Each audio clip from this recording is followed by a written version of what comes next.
बिस्मिल्लाहिर्रहमानिर्रहीम। अस्सलाम वालेकुम नाज़रीन, आप यूट्यूब चैनल देख रहे हैं। मैं इमरान ख़ान हूँ। बाज़ औक़ात आपसे जो आप मुंह से बात करते हैं वो कैसे पूरी हो जाती है आप सोच भी नहीं सकते। मैंने 14 जुलाई 2020 को एक वीलॉग किया था। 14 जुलाई 2020 को, क्योंकि उस टाइम पे आया सूफिया मस्जिद जो है उसको दोबारा से मस्जिद का स्टेटस दिया था तैयब उर्दगान ने और तुर्की की अदालत ने। वहाँ पे अजान दी गई तो उस पर बहुत सारे जो खूनी लिबरल्स हैं उनके पेट में मरोड़ उठा। उन्होंने कहा यह गलत कर रहा है तैयब उर्दगान।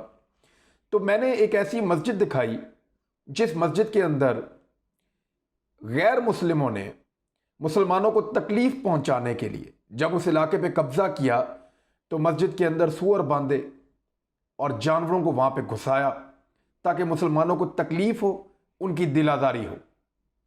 यह काम वहां पे मस्जिद के अंदर किया जा रहा था।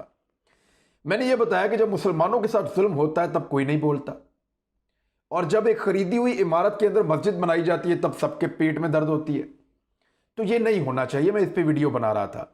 जिस इलाके का मैंने तस्करा किया था जहां पे वो मस्जिद मौजूद थी वो काराबाग का इलाका था, जिस पे आज़रबाईजान और आर्मीनिया के दरमियान अब एक जंग हुई है। काराबाग का वो जो इलाका था, उस इलाके के अंदर एक अडगाम शहर है। अडगाम में मस्जिद अडगाम है जो बहुत मकबूल और बहुत बड़ी मस्जिद है। सैकड़ों साल पुरानी मस्जिद है, तारीखी नौयत की। वहां पे मुसलमानों को निकालने के बाद मस्जिद में जंगली जानवर और सूअर वहां पे भेजे गए, नापाक जानवर, और तस्वीरें खींच के मुसलमानों की दिल आज़ारी की गई। इंतहाई तकलीफ दे चीज़ थी। मैंने इसको उस दिन दिखाया था और उस दिन मैं ये दुआ कर रहा था कि अल्लाह ताला कभी ये मस्जिद जो है वो आज़ाद हो जाए, और दुआ ऐसे कबूल होती है मुझे आइडिया नहीं था। ज़रा आप वो छोटा सा क्लिप मैं आपको दिखाता हूँ 14 जुलाई का, वो आप देखें, क्योंकि मुझे आज आपको बहुत सारी तस्वीरें और बहुत सारी इस हवाले से खबरें देनी है। इस मस्जिद में जानबूझकर आर्मीनिया की फौज ने और वहां की हुकूमत ने सूर रखना शुरू किए और जानवर इस मस्जिद में घुसाना शुरू किए। इंतहाई काबिले शर्म यह बात है। मुसलमानों की इबादत गाह है, वहां पे जानबूझकर सूअर रखे जा रहे हैं, जानवर घुसाए जा रहे हैं और बेइज्जती की जा रही है ताकि इनके जज्बात को हम मजरूह करें। मजहबी यादगारों को उन्होंने खास तौर पे पूरे शहर में तौहीन का निशाना बनाया है, लेकिन इस पे तो कोई सूरमा नहीं बोला। आज जो पॉप है वो कह रहा है मैं बड़ा दिल गिरफ्तार हूं, आया सूफिया को मस्जिद बना दिया गया। तो हमारे इमाम काबा को भी आवाज उठानी चाहिए, मुसलमान उलमा को भी बात करनी चाहिए कि आप आज़रबाईजान के उस इलाके में जबरदस्ती कब्जा करके हमारी मस्जिद अगडाम को इतना तौहीन का निशाना आप बना रहे हैं। उस पर तो कोई नहीं बोलता या बोलना नहीं चाहते। तो ये जुल्म है जो मुसलमानों के साथ हो रहा है। मैं आपको एक मस्जिद दिखा रहा हूं। मैं इंतजार करूंगा कि ये खूनी लिबरल्स अपने ट्विटर के ऊपर, अपने फेसबुक के ऊपर इस मस्जिद की तस्वीरें लगाकर कब एहतजाज शुरू करते हैं। ये आपने क्लिप सुना जो मैंने उस दिन किया था अडगाम मस्जिद के बारे में और काराबाग के इलाके के बारे में, आपको 14 जुलाई को बताया था। और उससे पहले पाकिस्तान के मीडिया में शायद किसी ने इसका नाम नहीं लिया, और मेरे पास भी ये मामला जो है वो खोज करते करते आज साथी तौर पे मैं एक मैगजीन्स पढ़ रहा था। वहाँ पे लंदन पोस्ट एक अखबार है, मेरे दोस्त हैं वहाँ पे, और उनका वो एक लिंक मेरे पास आया, वहाँ से मुझे इसका आइडिया हुआ। तो अब मैं आपको वो तस्वीरें दिखा रहा हूँ। अल्हम्दुलिल्लाह काराबाग का इलाका जो है वो आज़ाद हो चुका है। आप सबको मुबारकबाद, और आज़रबाईजान को ख़ास तौर पे मुबारकबाद। अभी मैं कुछ आपको बड़ी ज़बरदस्त चीज़ें दिखाने वाला हूँ। सबसे पहले आप ये तस्वीर देखें 1990, 91, 92 की, जब काराबाग के अंदर जुल्म किया जा रहा था। 94 तक आर्मीनिया की फ़ौजें काराबाग के लोगों पे जुल्म कर रही थी। तो उस वक्त की कुछ तस्वीर हैं जो मैं अब आपको दिखा रहा हूँ कि ये बुज़ुर्ग ख़वातीन कितनी दिलगिरफ्ता हैं अपना इलाका छोड़ते हुए। लाखों लोगों को वहाँ से हिजरत करनी पड़ी थी। बेशुमार सिविलियंस जो है वो मार दिए गए थे। बड़ा जुल्म किया गया था। लोग अपने बच्चों को और साजो सामान को उठा के वहाँ से निकल रहे थे। निकलते हुए जो तस्वीर हैं, पुराने ज़माने की गाड़ियाँ हैं, वहाँ के लोग हैं, वहाँ के बच्चे हैं, उनकी आंखों में आंसू हैं, और बहुत बुरे हालात थे जिन हालात के अंदर ये लोग काराबाग का इलाका छोड़कर निकले थे। और ये तस्वीर बता रही हैं कि शिकस्त खाने के बाद कितने डीमोरल होकर काराबाग के रहने वाले मुसलमान अपने इलाके को छोड़ रहे थे और एक दूसरे को तसल्ली देने की कोशिश कर रहे थे, एक दूसरे का हौसला बंधाने की कोशिश कर रहे थे। बच्चे, फैमिलीज, खवातीन, नौजवान, मर्द, बूढ़े सब वहाँ से अपना इलाका छोड़कर निकल रहे थे और एक शिकस्त थी उनके चेहरों पर, एक शिकस्त के आसार थे, एक उदासी थी उनके चेहरों के ऊपर। ये बात ज़्यादा पुरानी नहीं है, आज से 30 साल पुरानी बात है। 28 साल, 30 साल, इतना अरसा हुआ है इस सारे वाक़े को। और अब आपको दिखाते हैं नई तस्वीर। ये तस्वीर आप देखिए, कैसा जश्न मनाया जा रहा है, किस तरह खुशियां मनाई जा रही हैं और किस शान से आज़रबाईजान के फौजी और आज़रबाईजान के लोग वापस अपने काराबाग में दाखिल हो रहे हैं। बाकायदा लोग घोड़ों के ऊपर गए हैं जश्न मनाते हुए, बाकायदा लोग परेड करते हुए गए हैं जश्न मनाते हुए। उनकी आंखों में खुशी के आंसू थे। जो बच्चे बहुत छोटी उम्र में काराबाग को छोड़कर आए थे वो आज नौजवान हैं, 30 साल, 32 साल, 35 साल, 40 साल उनकी उम्रें हैं। वो वापस अपने इलाकों में जा रहे हैं। जिन्होंने अपनी ज़िंदगी में उस शिकस्त को देखा था, अपनी ज़िंदगी में ही वापस उसको जीत में बदलते हुए देख रहे हैं। ये बहुत बड़ी ब्लेसिंग है अल्लाह ताला की उनके ऊपर कि उन्होंने अपनी ज़िंदगी में अपनी शिकस्त को अपनी जीत में बदलते हुए देखा और इस तकलीफ़ के साथ वो इस दुनिया से चले नहीं गए। कुछ बुज़ुर्ग लोग जो थे वो तो शायद अब इस दुनिया में ना हो, लेकिन कश्मीर के जिन लोगों ने आज़ादी का ख्वाब देखा अपने बचपन में, वो बूढ़े होकर इंतकाल कर गए, लेकिन अब तक कश्मीर आज़ाद नहीं हुआ। इस पर आते हैं, आज़रबाईजान ने ऐसा क्या किया कि उनको ये आज़ादी मिली है। पहले उनकी आप सेलिब्रेशन देख लें, और ख़ास तौर पे ये पाकिस्तान के झंडे उठाकर, तुर्की के झंडे उठाकर और आज़रबाईजान के झंडे उठाकर वो जश्न मना रहे हैं। वो तुर्की के नारे लगा रहे हैं, पाकिस्तान के नारे लगा रहे हैं, आज़रबाईजान के नारे लगा रहे हैं। ये एक और वीडियो मेरे पास आई, बहुत सारी वीडियोस है, ये एक वीडियो आप देखिए।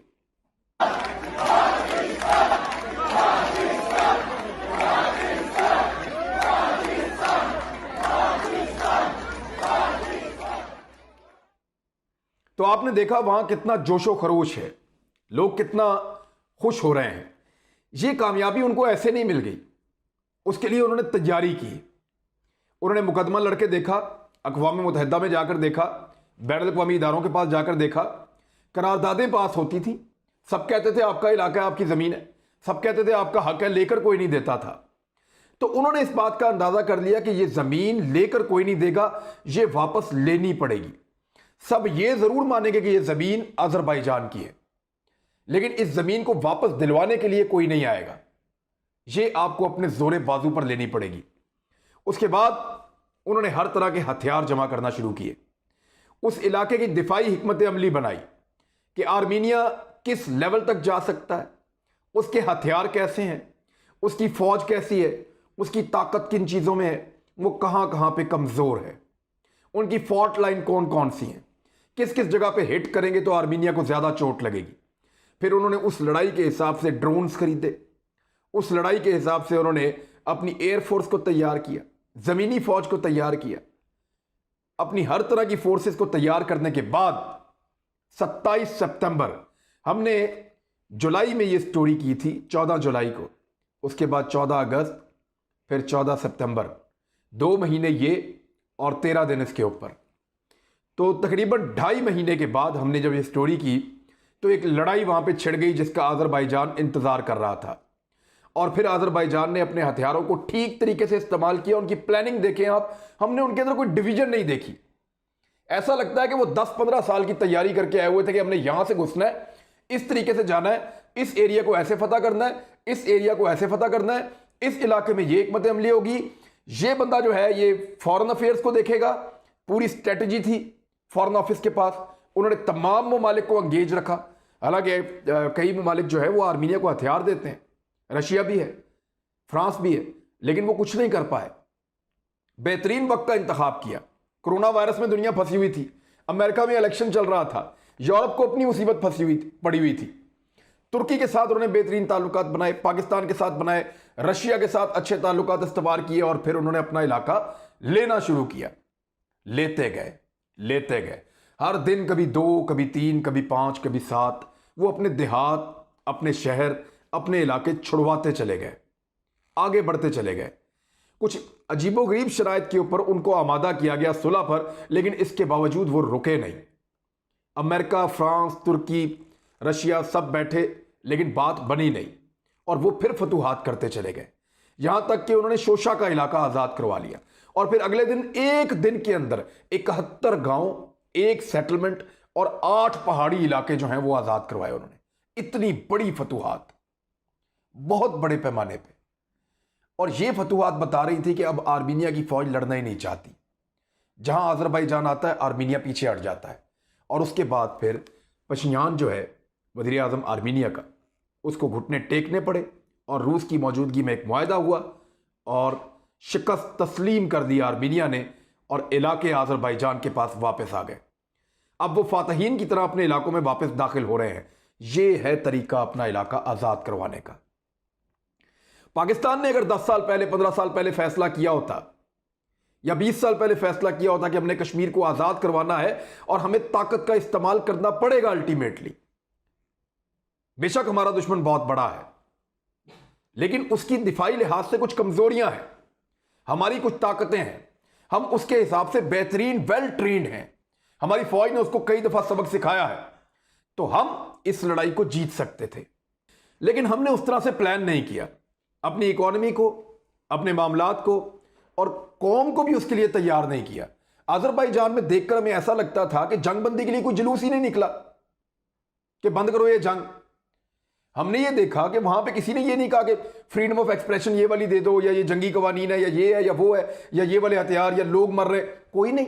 ना हमने उनकी अपोजिशन को शोर करते हुए देखा, ना हमने किसी को तनकीद करते हुए देखा, बल्कि हर एक की ड्यूटी लगी हुई थी कि ये महाज आपने संभालना है, लड़ाई का महाज आपके जिम्मे है। उनका सदर रोजाना एक गैर मुल्की मीडिया को इंटरव्यू दे रहा था और बात को आगे बढ़ा रहा था और साथ साथ अपनी फतूहात भी जारी रखे हुए था। वो लगातार अपनी कौम को भी बूस्टअप कर रहा था। कभी यूनिफॉर्म पहन के फौज के साथ शामिल हो जाता, कभी दूसरे ममालिक के साथ राब्तों में रहता, कभी मीडिया को इंटरव्यूज देता और वो अपनी फतूहात का सिलसिला बढ़ाता चला गया। ये एक मुकम्मल प्लानिंग थी जो कई सालों पे मुहित थी, कई सालों पे मुहित थी। ये एकदम नहीं हुआ, ये पूरी प्लानिंग के तहत हुआ है। और इसी तरह अगर आपको कश्मीर आज़ाद करवाना है तो आपको भी एक ऐसी ही हिकमत अमली चाहिए। अब चीन की सूरत में और चीन और भारत के दरमियान जो तसादुम है, उसकी सूरत में आपके पास एक अपॉर्चुनिटी है कि आप इसको कैश करें आने वाले वक्त में।